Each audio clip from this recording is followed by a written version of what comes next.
Bonjour, je suis Sophie Dion, votre animatrice des Chroniques Santé de la pharmacie Uniprix Daniel Lachance de Montmagny. On est un peu tanné du froid de l'hiver, hein? Fait qu'on a envie d'aller se réchauffer dans le sud.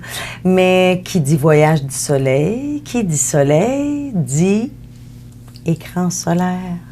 On va aller voir notre amie Patricia Diotte, cosméticienne, qui va nous faire le point sur toutes les crèmes solaires.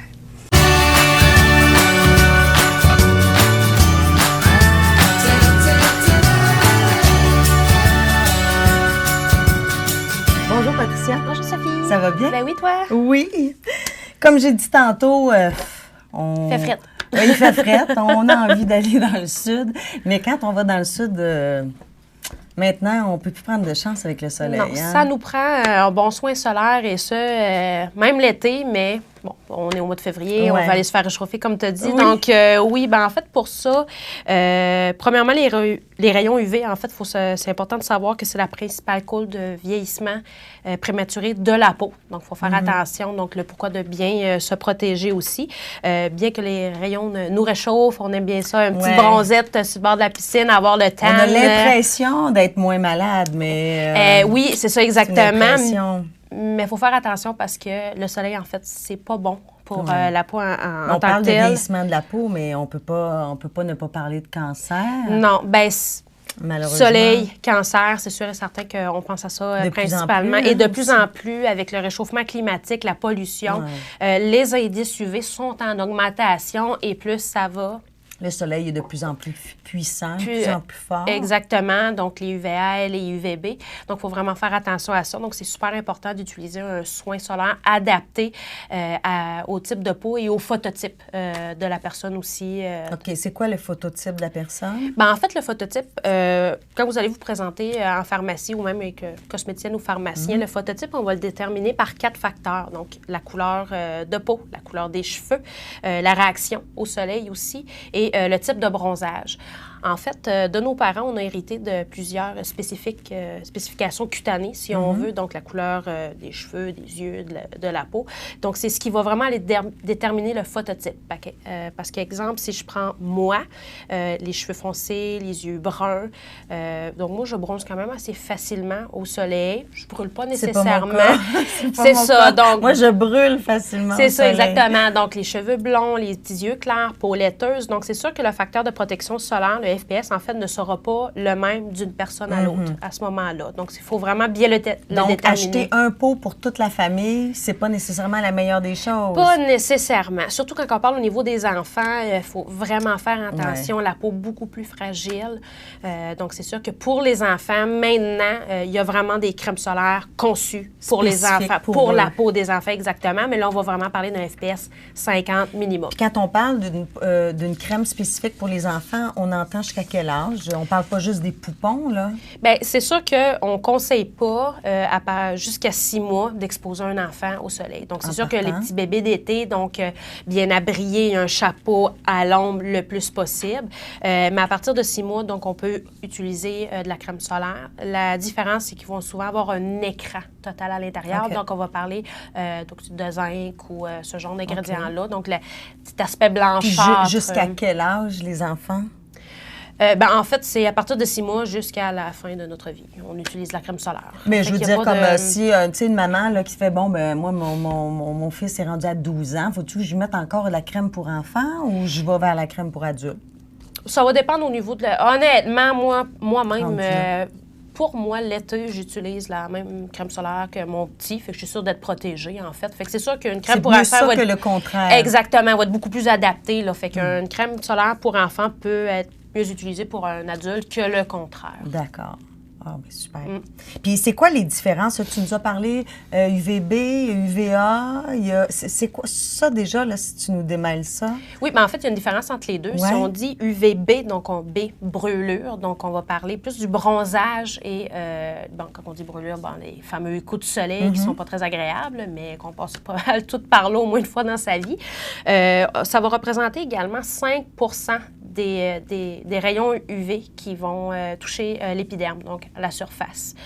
Si on parle des UVA, donc à ce moment-là, on va vraiment parler du bronzage qu'on va remarquer tout de suite en rentrant à la maison avec la petite démarcation de maillot de démarcation de maillot de bain qu'on a bien hâte de voir. Fait que les UVA sont moins nocifs que les UVB? On peut les deux ça sont comme ça? autant nocifs, il faut faire attention. Les deux vont travailler autant pour risquer exactement.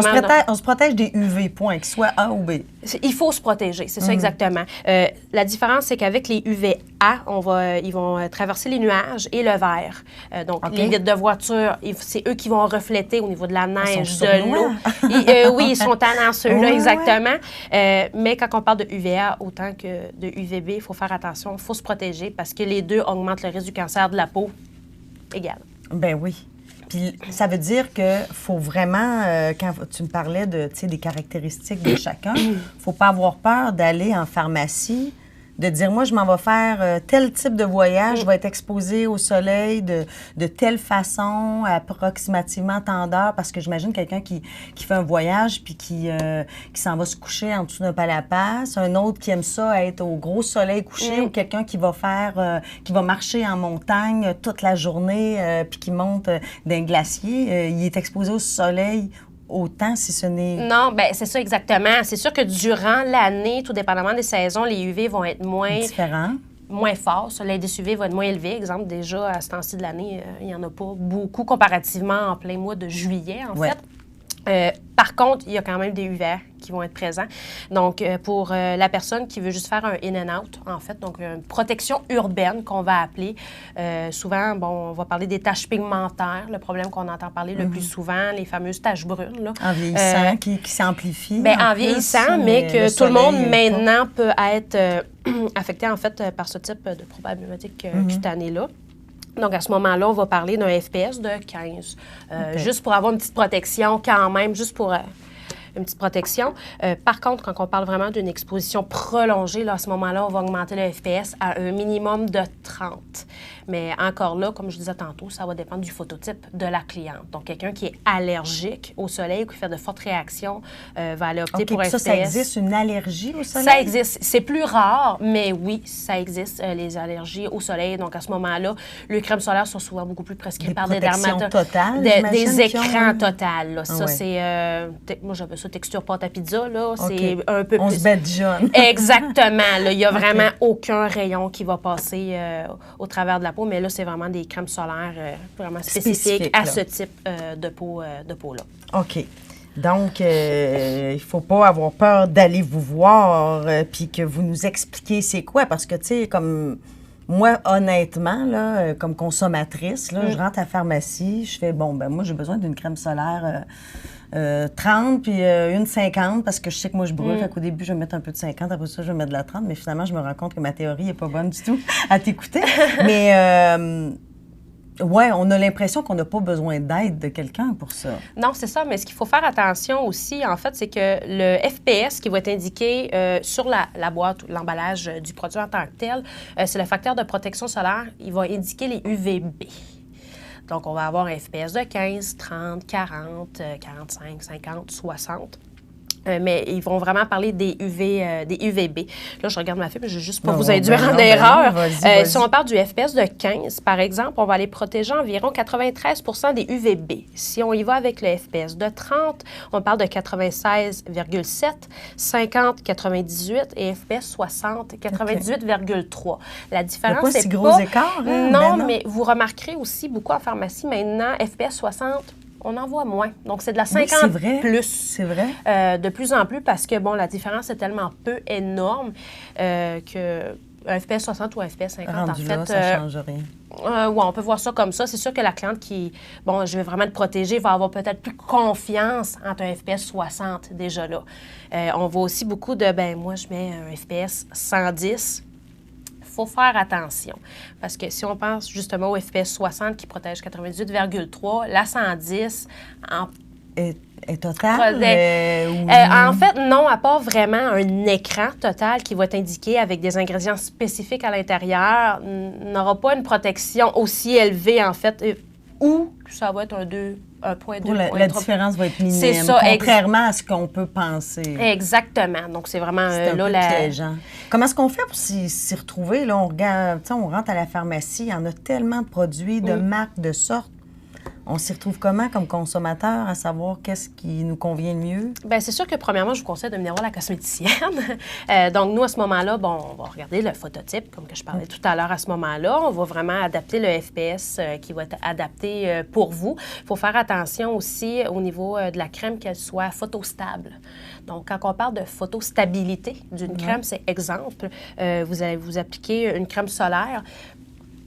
FPS, mettons, 50. Après un 15 à 20 minutes, le FPS réduit. Donc, le facteur de protection solaire ne se maintient pas sur la peau. Tandis que quand on parle de photo stable, vous appliquez, c'est de la 50, elle reste de la 50. Ça, c'est comme la crème solaire hydrofuge ou tout ça. Il faut se méfier de ça. Exact. Ça ne résiste pas à une baignade d'1 heure dans la mer ou dans une piscine. Non, c'est ça. Le waterproof, on va vraiment aller parler de la sueur, la chaleur, donc les de contact. On ne parle pas de la piscine à vagues à Valcartier. Il faut faire attention vraiment quand on dit waterproof, 80 ou 40 minutes. Donc, c'est de chaleur. De notre propre sueur, mais pas d'aller te baigner. Non, pas du tout, pas du tout. Après la baignade, on recrème. Il faut recrémer. Effectivement, c'est super important. Et surtout que dans une piscine ou peu importe dans la mer, les UV reflètent beaucoup plus aussi. Donc, très important en ressortant et toujours conseillé d'appliquer aux 2 heures. Oui. Ça, il ne faut pas se dire « Ah, j'en ai mis ce matin, ça va être correct. » Non, maintenant, on ne peut plus se permettre de négliger la crème solaire, en fait, pour tout ce qui est au niveau de la peau avec l'augmentation des indices UV ou quoi que ce soit. Je vous dirais, dans la routine de soins générale, c'est... Est-ce que les femmes, souvent, on va retrouver des produits, des maquillages pour la peau, tout ça, qui ont de la protection solaire dedans?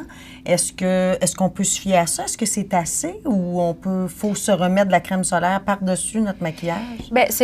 En fait, oui. De plus en plus, les compagnies vont mettre beaucoup de FPS à l'intérieur de fond de teint ou ce type de produits-là, ou des bébés crèmes, donc les bonnes mines qu'on retrouve dans certaines compagnies. Par contre, le FPS va souvent être plus un 15. Donc, comme que je disais tout à l'heure, le 15, c'est bon pour des c'est urbain. Exactement. C'est plus urbain. Maintenant, quelques compagnies vont mettre un FPS de 30 à l'intérieur, mais quand on va vraiment parler d'une exposition prolongée, on conseille quand même d'appliquer une crème solaire par-dessus, en fait. Mais maintenant, les compagnies ont beaucoup entendu les clientes, les personnes. Ils veulent plus de texture onctueuse, gommante, blanche, quoi que ce soit. Puis c'est souvent ce que les personnes ont peur en venant en pharmacie. Mais là, parce que je veux pas la crème gommante, blanche, qui est pas le fun à mettre. Le sable qui colle pas. Exactement. Mais maintenant, les compagnies ont vraiment des belles textures qu'on ne sent pas. C'est vrai que c'est mieux que c'était exactement. Quelques Très années. fluide, mais qu'on a toujours la bonne protection.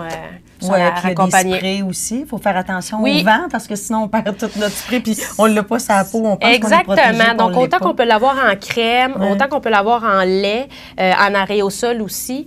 C'est sûr qu'aérosol pour les enfants, déconseillé parce qu'il faut la mettre en dedans, effectivement, un petit draft de vent. Oui. Puis on pense qu'on en a, mais on n'en a pas. Exactement. Sauf que si je pense à mon chum qui est couvreur, la seule façon que je réussis à lui faire mettre de la crème solaire, c'est en aérosol. Donc, la petite crème solaire sur le bout des oreilles, dans le sac à clous. Donc, maintenant, elle a vraiment, pour que, on n'a plus de raison de ne pas se mettre de crème solaire. Non, en plus que c'est de plus en plus, tu sais, je veux dire, faut pas virer fou avec ça non plus, là, parce que le soleil est de plus en plus dangereux. Mais il faut pas non plus se couvrir, faut garder le plaisir qu'on a, parce qu'il n'y a rien de plus qui fait du bien, la chaleur du soleil, mais il faut vraiment se protéger. Il faut se protéger parce que quand même. C'est de plus en plus dangereux. Exactement. Donc, c'est vraiment, si on peut retenir de tout ça, c'est appliquer de la crème solaire, mais en même temps, on aime ça l'été, il fait beau, il fait chaud, on veut être dehors, puis c'est tout à fait normal, mais avec une bonne protection solaire, faire attention parce que... En fait, il faut trouver la bonne. Il faut trouver la bonne, exactement. Pour se faire expliquer le bon produit qu'on a besoin, puis y aller généreusement. Exactement. Merci à toi de nous avoir démêlés dans tout ça parce qu'il y a vraiment beaucoup de produits, puis à un moment donné, on s'y perd. Oui, c'est ça. Vraiment. Merci beaucoup. Ça fait plaisir. Alors, si vous avez manqué le début de la chronique, vous pouvez toujours les revoir sur le site Internet de CMA TV, sur la page Facebook de CMA TV ou la page Facebook de la pharmacie Uniprix Daniel Lachance de Montmagny. Alors, merci beaucoup. Bonne fin de journée. Faites attention au soleil.